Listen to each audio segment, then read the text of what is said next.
a big fan of simulation games, particularly Japanese simulation games such as Tokimeki Memorial or even Harvest Moon and Rune Factory, you may have possibly heard about a game franchise called Princess Maker. Made by the criminally underrated and unknown studio known as Gainax, who are more well known for cult classic animated titles such as Evangelion and Gurren Lagann, though you've probably never heard of those. Princess Maker is a game where, to put it simply, you make a princess. Princess Maker 2 in particular is set in some vaguely Middle Ages fantasy world where God hands you a child to raise as both a reward for your heroic deeds, but also as a test for mankind. And where, as a reward for saving the kingdom, the king gives you a stipend of only 500 gold for an entire year, every year, to care for you and your new daughter. Do you think 500 gold is gonna cut it? The game has a plethora of endings, both in terms of marriages and in occupations. The goal being to marry the prince, somehow. You can also adventure, fight unique enemies, even go to jail? If that sounds like a fun game where you can break millions of child protection laws, well, you'd be right! The amount of things that you can allow this little girl to do in this game, from lumberjacking at 11 years old, the most dangerous job in the United States of America, to fighting dragons, is really unsafe and unacceptable. That's why someone has to do something.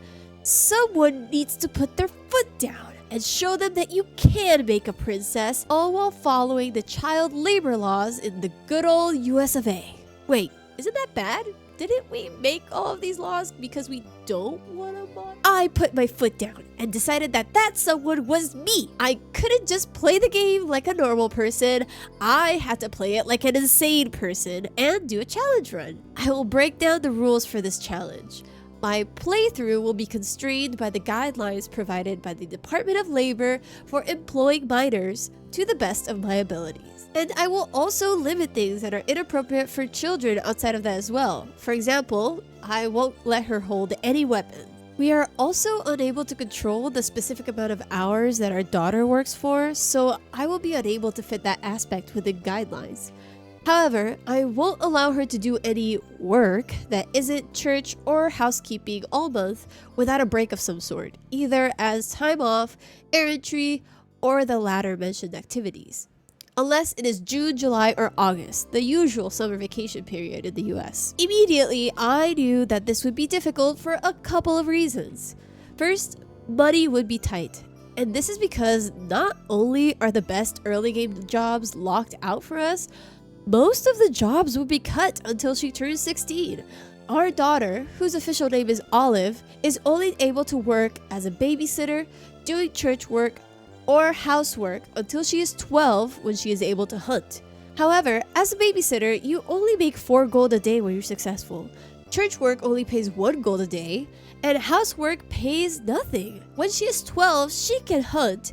However, she is unlikely to make a lot of money hunting because she won't have the stats necessary to succeed at the job and actually do the work that she needs to do. By the way, you can hunt at 12 years old in the United States as long as you are not carrying a legal weapon and are just assisting another hunter who is certified. Luckily, in Princess Maker 2, that is exactly what the hunting job entails. It's only when Olive is 14 years or older when more options open up to us. And that's already halfway through the game. You can't really afford a lot of the downsides that these jobs bring in at that point. Second, because of the money issue, we wouldn't be able to afford schooling. Now, this initially made me think that this would make this challenge impossible because, of course, schooling is included in child labor laws, right? And it is, yes. But homeschooling is also a protected right that has been defended by the Supreme Court. And I am taking the creative liberty to say that church work and housework count as schooling because we are raising a diligent religious child. And also, you could say that our homeschooling style is more hands-on with errantry. Anyways, I apologize to anyone who homeschools or is homeschooling a child. I respect you, and this is in no way representative of what I think homeschooling looks like. I hope you can still enjoy the video so much that your mouse clicks the like button and also the subscribe button. Alright, let's start!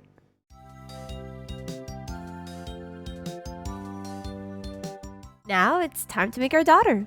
Aside from naming our daughter and ourselves, the daughter creation process has some key choices that can influence our run. I decided with making Olive a Capricorn, since if you defeat the war god and meet your patron deity, she will reward you with 100 points in elegance. Elegance is one of the main stats that you need for this run, and in my opinion, the hardest stat to gain without money or access to certain jobs. So it was one of my main concerns. It is also one of the stats necessary for getting the princess ending. Yay! I thought I'd have a higher chance of training Olive's offensive skills to win the 100 points than make enough money to take the necessary manners classes for it. But wait, offensive skills? But you said Olive isn't allowed to hold weapons! Don't worry, she isn't. But magic doesn't require any weapons to still be effective, and I can't help it if my child can use magical abilities and have a mean right hook, right? So it would be better to train her so she doesn't hurt herself or others in an accident. We can also choose her blood type.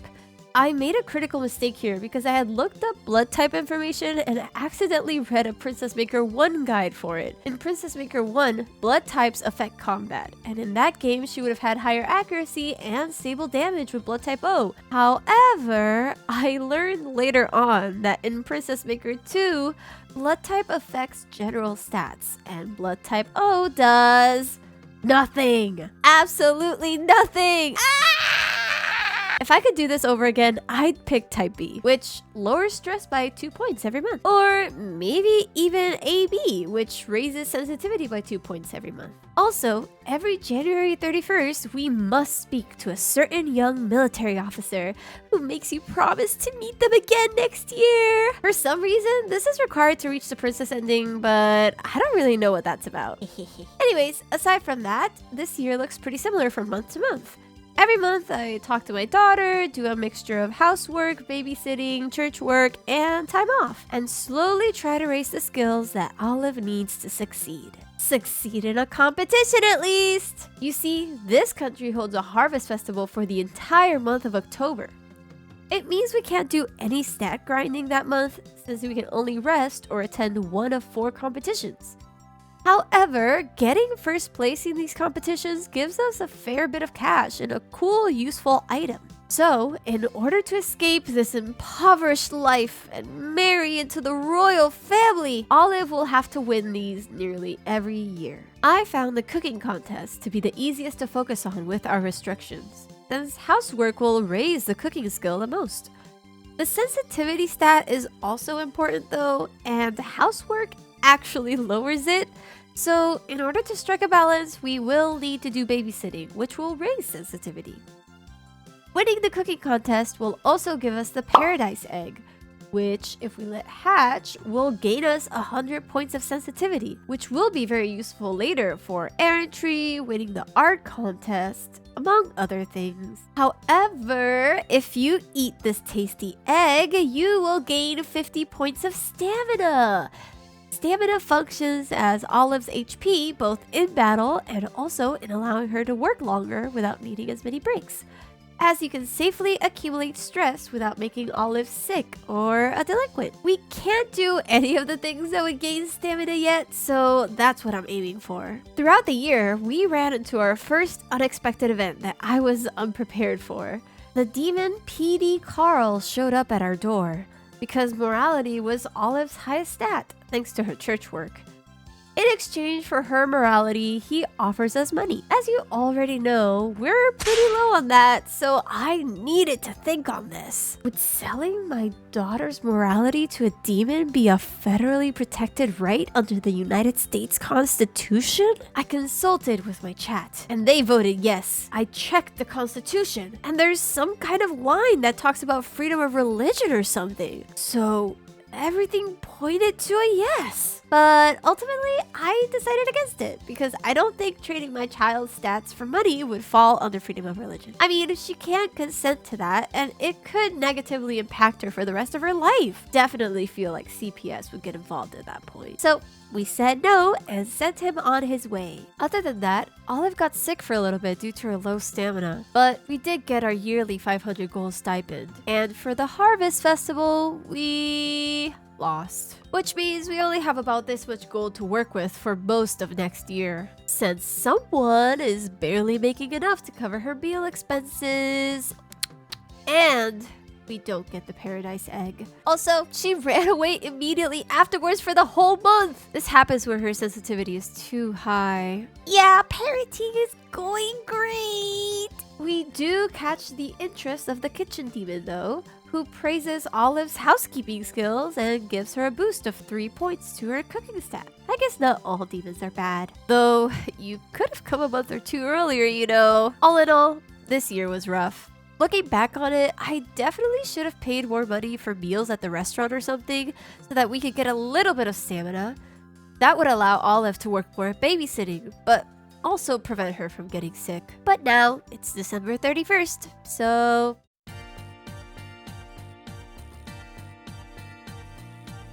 Year 2 seemingly goes from bad to worse.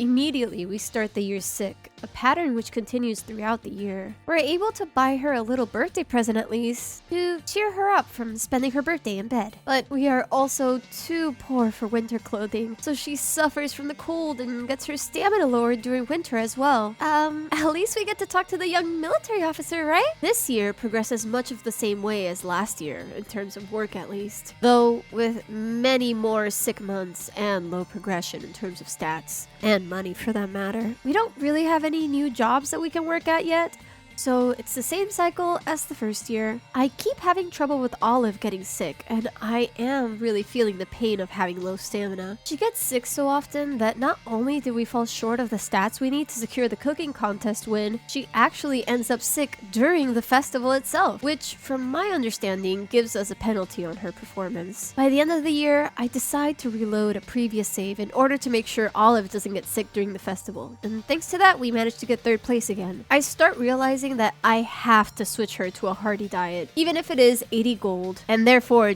generally beyond our budget, because otherwise this will quickly become a downward spiral. So I give her at least 1 month on it, just to get some points into stamina. Once I reload, I also make sure to invest in winter clothes in order to avoid her stamina getting even lower if we get a cold snap this year. Every time she's sick, she'll likely sit around at work and therefore lose out on money and any stat gains. So I also decide to give her a lot more time off, since the stat losses are just not worth it. Even though less money comes in, it is more consistent, as well as the stat increases. Once she gets some stamina built up, we stabilize by the end of the year. This year did not go well, but I think it did make me realize where I was going wrong. I was feeling nervous about this run throughout the year, and not winning the cooking contest twice in a row feels pretty terrible. But with hunting becoming available to us soon, which will be another way to raise her stamina, and the newfound knowledge I gained throughout this year, we do end on a hopeful note.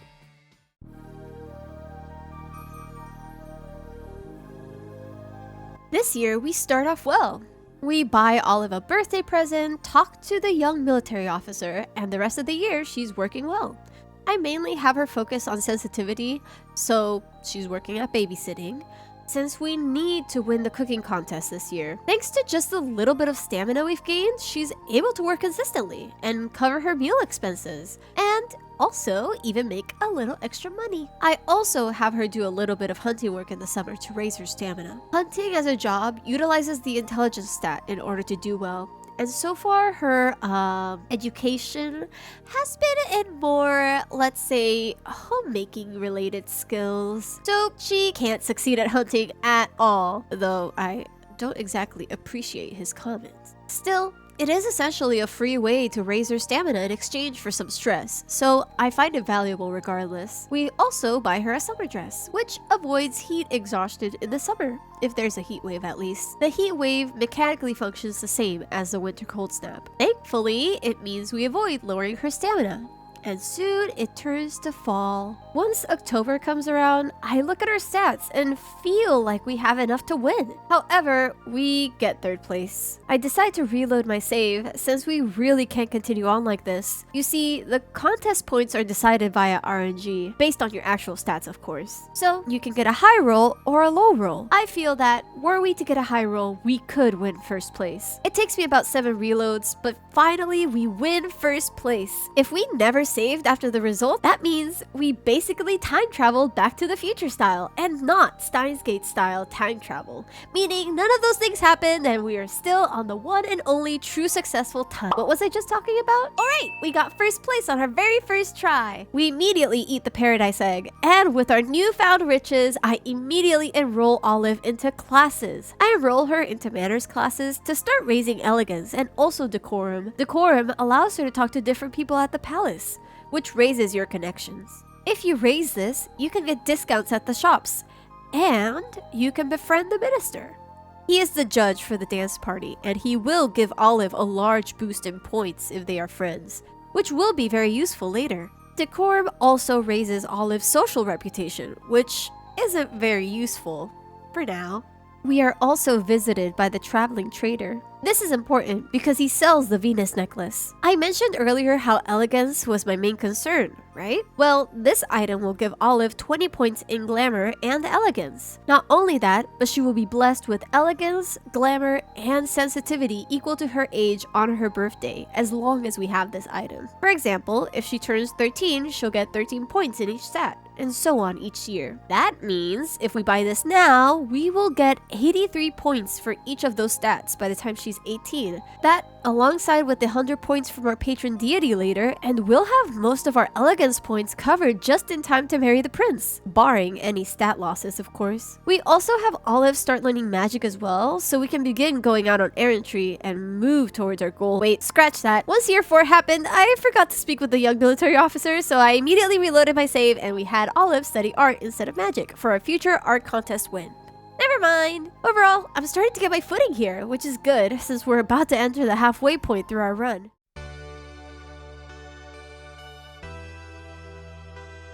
Everything goes very smoothly this year. We get our Venus blessing, talk to the young military officer, and I pretty much have her work at the church all year, since the stat losses from the other jobs like hunting or babysitting just aren't worth it anymore. And the goal is to win the cooking contest again in order to get that sweet, sweet gold and stamina from the paradise egg. We win 1st place easily and immediately focus on magic and art classes. We are also visited by the traveling trader again, from which we buy the spirit ring. This ring will let us talk to the spirit spring, whom we can return the spirit egg adorning the ring. After 1 year, a newly born spirit will visit Olive and give us 100 points in sensitivity and 50 points in elegance, as well as 2,000 gold. You already know about elegance, but sensitivity is also important once we start going out on errantry. It allows us to talk to monsters and escape unharmed. We're aiming for about 200 sensitivity, which will allow us to talk to most monsters in the easier errantry locations before we start sending Olive off on adventures. She's also doing so well in her art classes that she's offered the chance to paint something. This painting can later be used to enter the art contest, and it costs 100 gold to do so. However, I think her art skill is still too low to paint a winning art piece, so I decline. This year was the best one yet. I really see the possibilities of success skyrocketing. In fact, I start getting delusions of grandeur. Why stop at princess? Why not the world? Why shouldn't my wonderful, strong, creative daughter aim for the highest level and become queen of this country? If we already have almost everything we need to marry the prince, then